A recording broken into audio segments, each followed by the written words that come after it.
This is Conversations with the Citizen. I'm your host, Tia Carol Jones.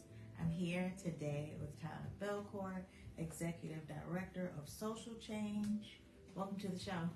Thank you for having me. I'm really excited about this opportunity. Thank you for being here. Tell us a little bit about yourself.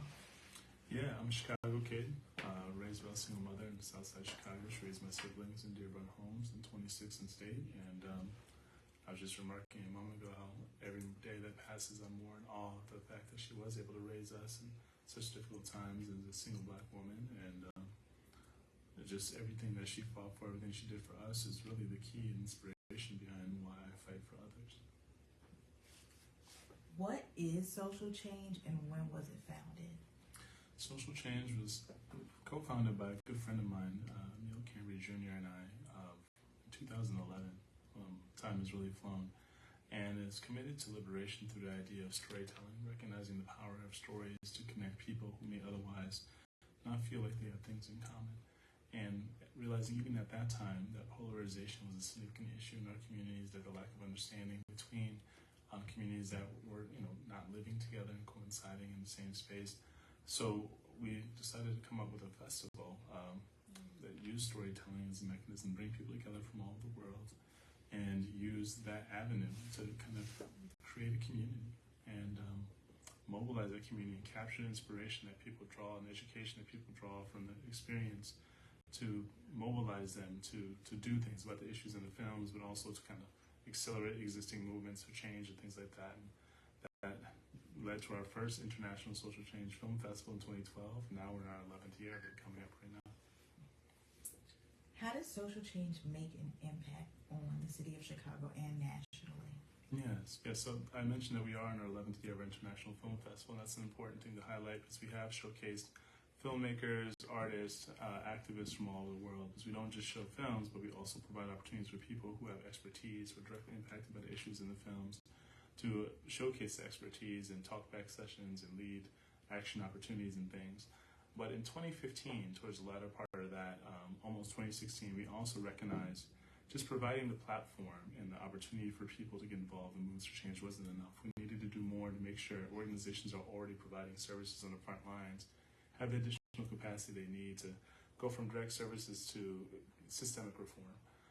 Because direct services, I can be distributing food every day, but until I actually address the reason why so many people in our community need food or are in line for food in the first place, we are helping, but we're not really eradicating, we're not dismantling. So that's why in 2015 we also brought in under our hood to do the direct services component to help support the existing work in Chicago and across the nation in that regard.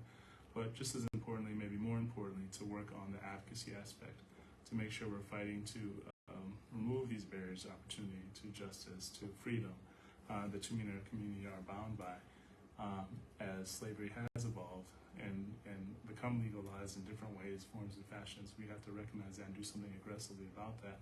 So we have, and we've passed over 30 pieces of legislation across the nation that increase access to justice, that reform sentencing, that provide more mechanisms for people to get education opportunities while in prison, that reform bail, that expand remedies like sealing, expungement, that do reform how police interact with us in our communities, and other things that are just part of our basic necessities is for what it means to really truly be free. Can you talk about some of the national outreach social change has been doing in the last year? Yeah, everyone's been living in terror from this pandemic for a few years now, and the advent of that, we are a community, we are an organization that's directly responsive to the needs of community members. So people are saying, basically, what are you going to do about it? I mean, I know the government has some plans, I know the government has some ideas, I know the city has some ideas, but for better or for worse, and not an unearned reputation, a lot of people don't trust the government. They don't trust the city government, they don't trust state government, but they do trust us because the way we've been serving faithfully, consistently, without, not just every 4 years, every few years during election cycles, but throughout, rain, sleet, and snow. So that's when we pivoted to kind of really do something to address the food insecurity issues with pop-up farmers markets that have free, healthy, fresh food and free food that people can put in their freezers, keep their refrigerators full, but also pre-pop-up legal clinics and health clinics where we had vaccinations are possible and available, STD testing that's available, COVID testing that's available, free sealing, expungement support and assistance. So those are things we haven't just done in Chicago. Upon hearing the work that we've done in Chicago, unfortunately the need is nationwide. There's over 80 million people in the country with criminal records who are dealing with the scourge of the new Jim Crow and the discrimination that comes as a result. So we've been getting invitations, and folks, partners and stakeholders and leaders, people directly impacted all over the nation have been saying, hey, we see what you're doing in Chicago, we'd love for you to do that here in Baton Rouge, we'd love for you to do that here in Atlanta, we'd love for you to do that here in LA, we'd love for you to do that here in Milwaukee, Indianapolis, St. Louis.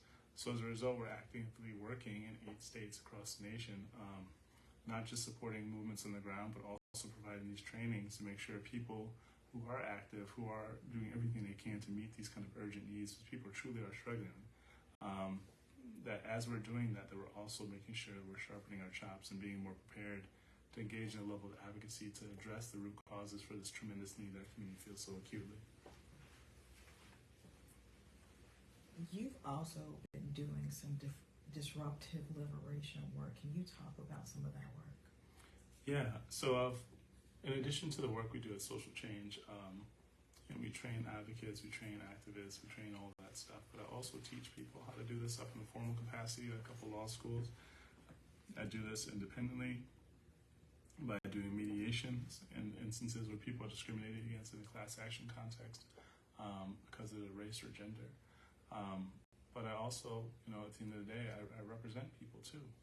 It's important to provide the systemic reforms if you can, remove the barriers for millions of people at once, but even if you change the laws, if the laws aren't enforced, if the laws aren't executed, then people still don't, it's just think of like Juneteenth, right? It's like people don't even know they're free unless you tell them, you make sure that they're aware and have all the resources necessary to make that freedom real.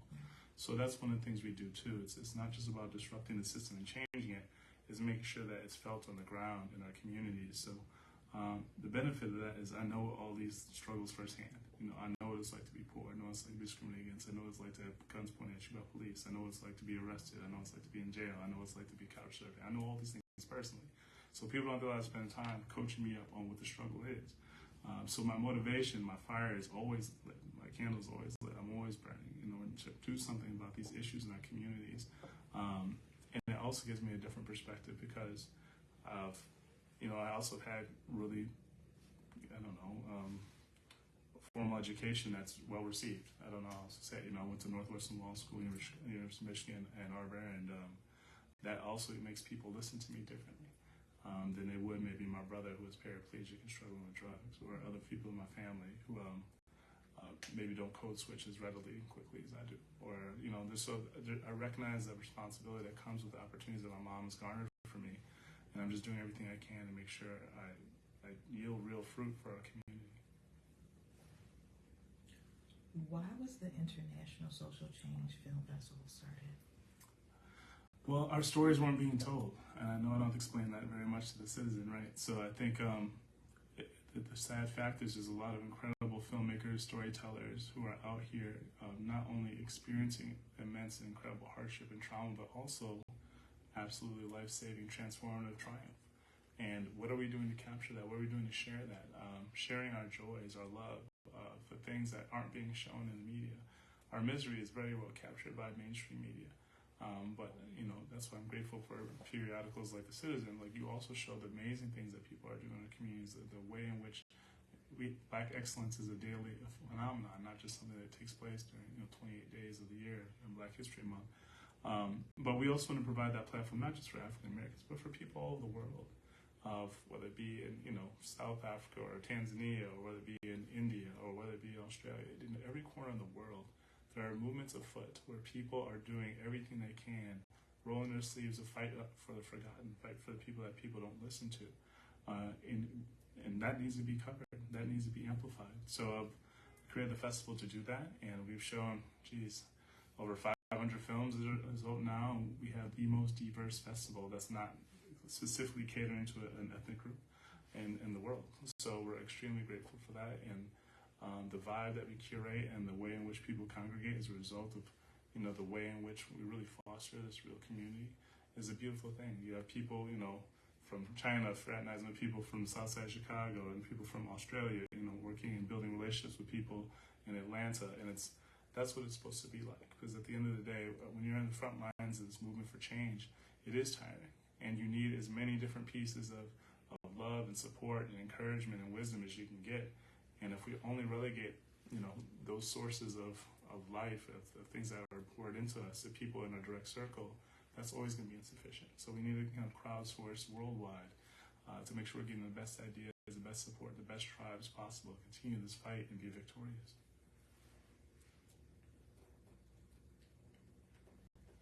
How does the International Social Change Film Festival fit into Social Change's overall mission?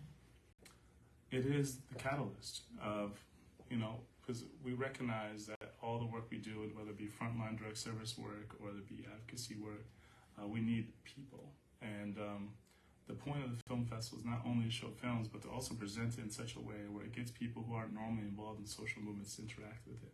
So you have live painting, you have musicians, you also have, of course, filmmakers and spoken word and all these different things that bring people together. Parties, DJs, red carpets. So socialites come together. People want to be seen come together. People who just want to have a good time come together. And whatever reason that gets you there, it's fine. That's the point. We want as many levers and draws that get people to the same room as possible. But once you're there, then it's incumbent on us to activate you, to now make you feel like there's something that you can do that you didn't think you could do before that can really make a difference in the lives of people. And that's why it's a catalyst for us, because the stories and the way in which it tugs at people's heart, the way in which it keeps them up at night, is the motivation, the fuel we need to help have more people kind of continue to fight and join these movements, because these are lifelong commitments. And as such, when people are already at the front lines, they get exhausted. Burnout is inevitable. So we need people to kind of be able to substitute people in and out. Think of like a basketball game or any other sport.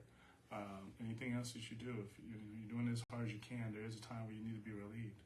And we're making sure that we have as long and wide of a bench as we can to make sure we've got the team necessary to continue to get these wins for our community. What can audiences expect from the film festival? This year's film festival is super, super off the chain. I need people to know it, and it's largely because I didn't have as much to do with it as usual. I want to give credit to all the amazing women and leaders who led our film selection committee, Sangeeta, Catherine, Candace, Michelle, brown women of color, women of power who just presided over an incredible set of films that have come in. We received thousands of hours of films to consider, thousands of hours. And they engaged in the delicate process of viewing the films, reviewing and discussing the films, considering it, and voting on films. So we have over 150 films that are available for people to see right now online, because there is a virtual component to this, because we do recognize some people are uncomfortable being in groups of any size, but still, or some people are just bedridden. Some people in our community are struggling, but doesn't mean you can't be part of the fun. I mean, you can't join the conversations. Doesn't mean you can't watch the films. So, enlightened understanding of all that, the virtual component began October 1st. Over 150 films you can watch right now at ChangeFest2022.eventive.org, ChangeFest2022.eventive.org. But we also have in-person components. Atlanta is coming up in a couple weekends, October 23rd, and Chicago, November 5th. So if people are comfortable congregating in person, now's the time to get your fancy outfits together, get your red carpet attire, and bring 5 of your best friends. Because we have drinks, we have food, we have revelry, but also watch some films and meet some amazing people and build your network and maybe make a difference. Which films are you most excited about and why? Yeah, I mean, the beauty of a festival that has so many different genres of film, people are like, oh, okay, what are your films about? Our films are about what's going on in the world. So we don't try to pigeonhole it and say this is about Earth this year, this is about police brutality this year, this is about economic development. Whatever comes in is what's going on in the world. We don't want to stifle that in any way. So what stands out, and just the sheer diversity of films. I mean, you have 150 films.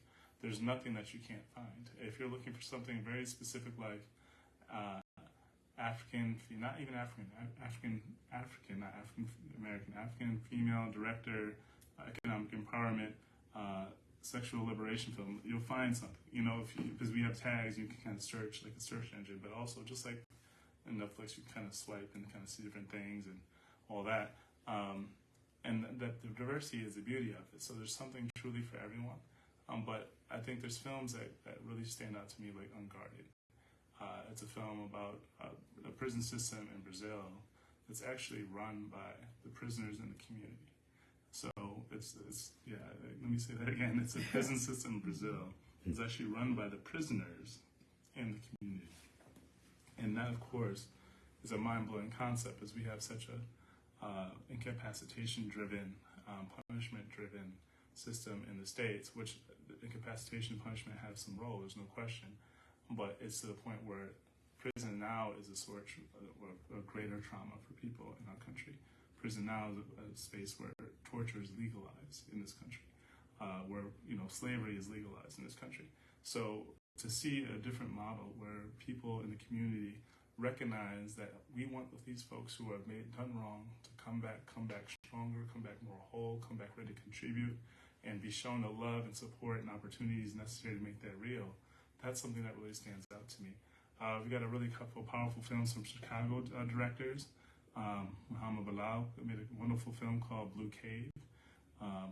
It's about a young man who's we're dealing with on the South Side and beyond, where it's just scared of the violence in the communities, wondering if he's going to be next in terms of being a victim. So he has this little space where he kind of retreats to and just has his imagination going, actually dreams and sees what the world could be like if he could kind of really fulfill this potential and kind of think of superhero things and things that other kids can dream and think about more freely, where they're not worried about the daily scourge of violence and the things that we have to be concerned about here in Chicago and around the world.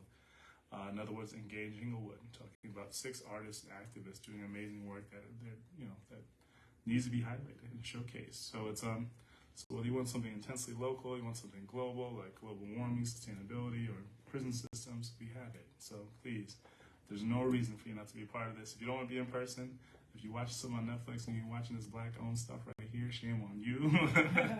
And no, honestly, it's also a good time. So even virtually, we have conversations that people can participate in live and actually ask questions that actually be on screen.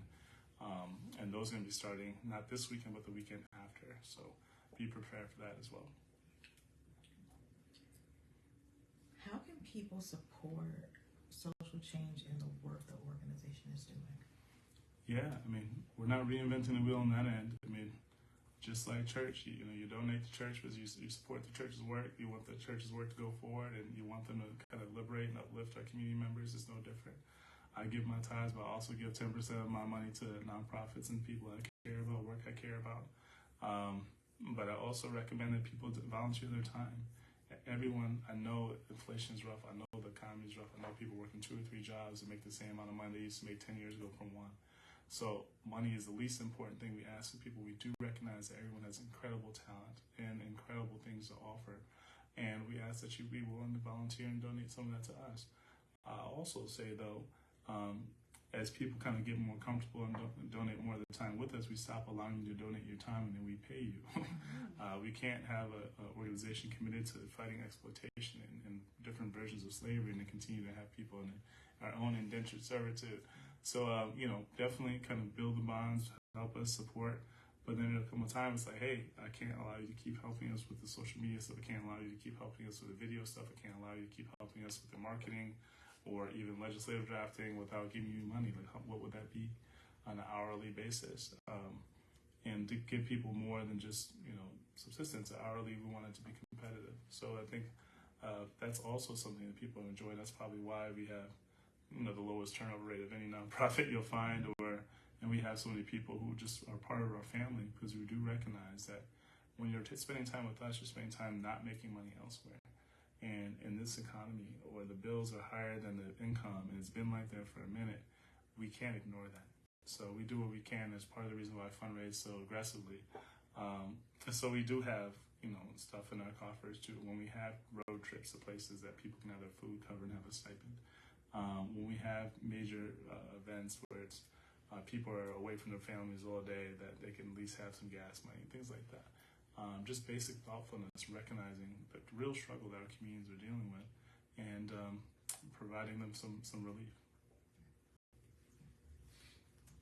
Where can people go to find out more about social change? Yeah, absolutely. I think social media is prevalent enough, so I would say Instagram, Twitter, and Facebook at Shy Social Change, CHI Social Change, on Instagram, Twitter, and Facebook. People still kind of like to look at the websites and things like that. We got one of those, of course.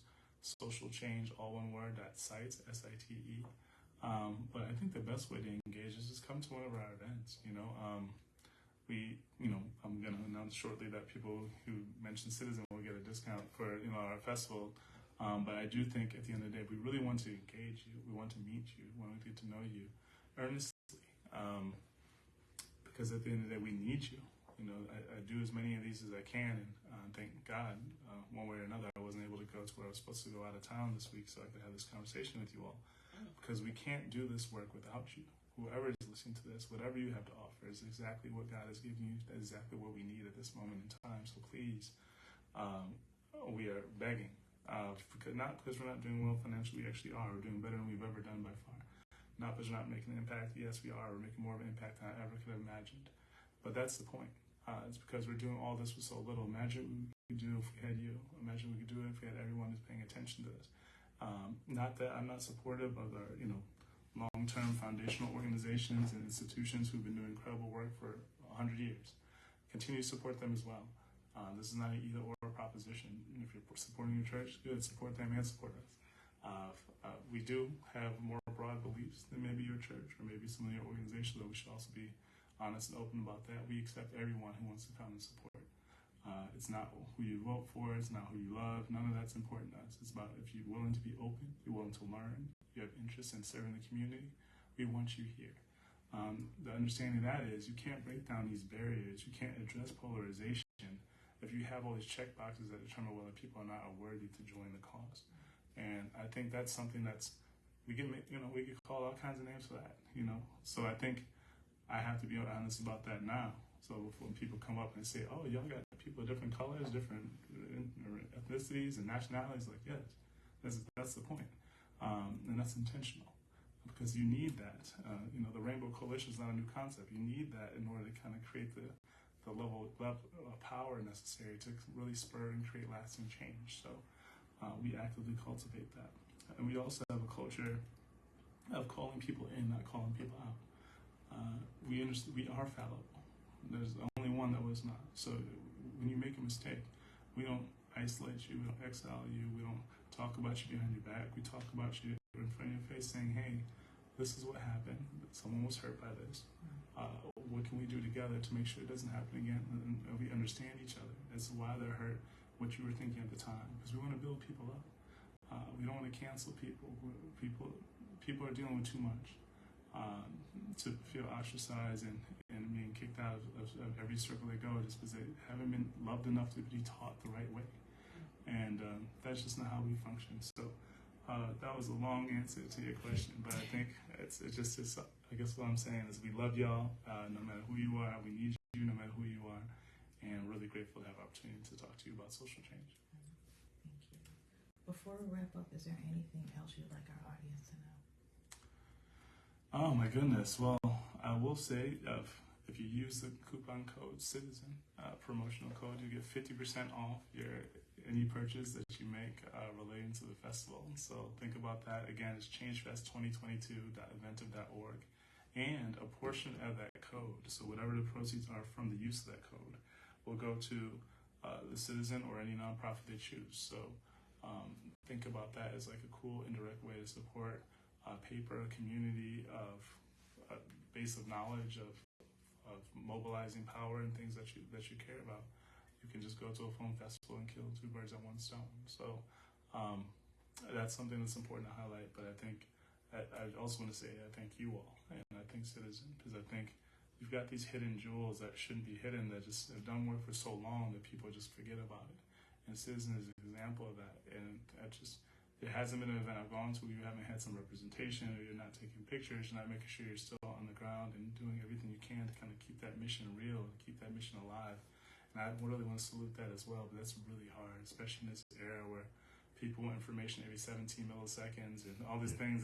That's an impossible task to maintain, but you all kept your integrity and your value in the community throughout. And I'm proud to have had the opportunity to be here and say that I had a chance to be talking with you all and to be related to the citizen. Thank you. Thank you. Well, thank you so much for being here. Thank you for having me. Remember to make plans to join us again next week for Conversations with the Citizen, the place where real